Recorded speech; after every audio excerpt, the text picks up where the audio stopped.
Assalamualaikum warahmatullahi wabarakatuh. Apa kabar adik-adik semua yang insya Allah dirahmati Allah? Hari ini Umi Hana mau cerita lagi. Tapi kali ini Umi Hana tidak akan membacakan buku. Umi Hana mau cerita tentang hewan laut. Kita simak ceritanya ya.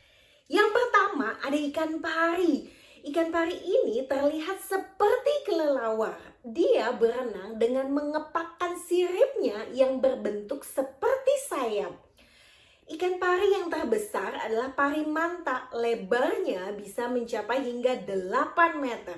Ikan besar ini tidak berbahaya karena dia makannya hanya plankton. Salah satu jenis ikan pari yang berbahaya adalah stingray karena ekornya bisa menyengat. Yang kedua ada kepiting. Siapa yang nggak tahu kepiting yang terkenal dengan capitnya?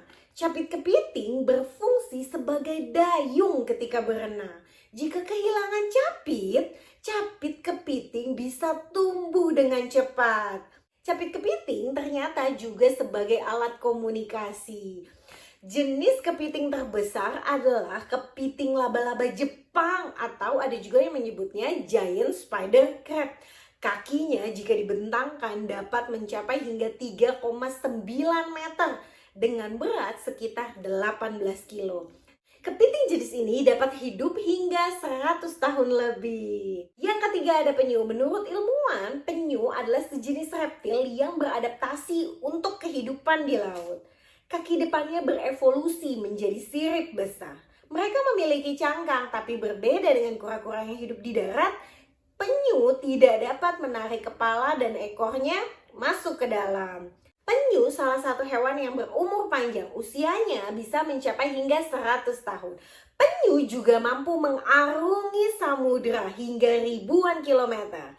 Jenis penyu terbesar adalah penyu belimbing. Penyu belimbing mampu mengarungi samudera Pasifik, samudera terbesar. Yang keempat ada gurita atau octopus. Orang suka salah kaprah menyebut bagian lengannya disebut tentakel. Itu adalah dua hal yang berbeda. Yang punya tentakel itu ubur-ubur, bisa menyengat. Sedangkan gurita punyanya 8 lengan. Dan di setiap lengannya, di sepanjang lengannya dipenuhi dengan penghisap. Gurita punya 3 jantung. Dan lebih mengejutkannya lagi, gurita punya 9 otak.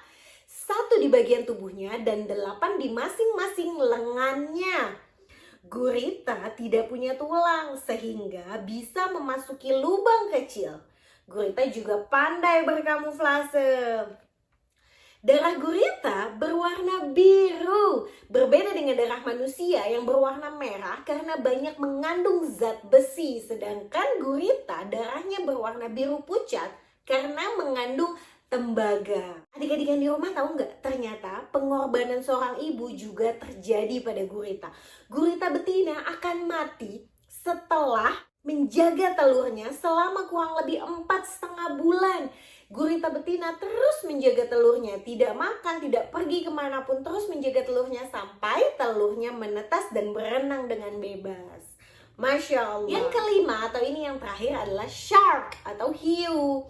Ternyata hiu adalah salah satu hewan yang tidak memiliki tulang keras. Kerangka hiu terbentuk dari bahan seperti karet yang disebut tulang rawan. Kita manusia juga ada bagian tubuh kita yang terbentuk dari tulang rawan. Bagian mana aja? Hidung, telinga, Masya Allah. Jenis hiu terbesar adalah hiu paus atau whale shark. Panjangnya mencapai 12 meter, beratnya 18.600 kilogram. Tapi jangan takut, hiu paus tidak punya gigi. Dia makan dengan cara menyedot, menyaring ikan-ikan kecil dan plankton. Hiu yang terkenal adalah great white shark atau hiu besar putih. Gigi hiu besar putih sejumlah 300 gigi. Namun karena tidak berakar sehingga hiu akan kehilangan ribuan gigi sepanjang hidupnya. Ketika gigi hiu tanggal, gigi tersebut akan digantikan dengan cepat oleh gigi yang berbaris di belakangnya.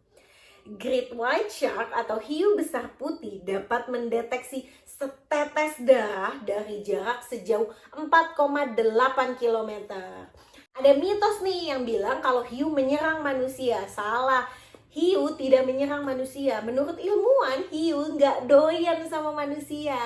Ketika peselancar sedang berselancar di laut, hiu pikir itu adalah anjing laut, sehingga hiu menyerangnya. Sekian cerita hari ini, semoga kita bisa semakin mencintai Allah dengan mempelajari ciptaan-ciptaannya. Masya Allah. Sampai ketemu di cerita selanjutnya. Assalamualaikum warahmatullahi wabarakatuh.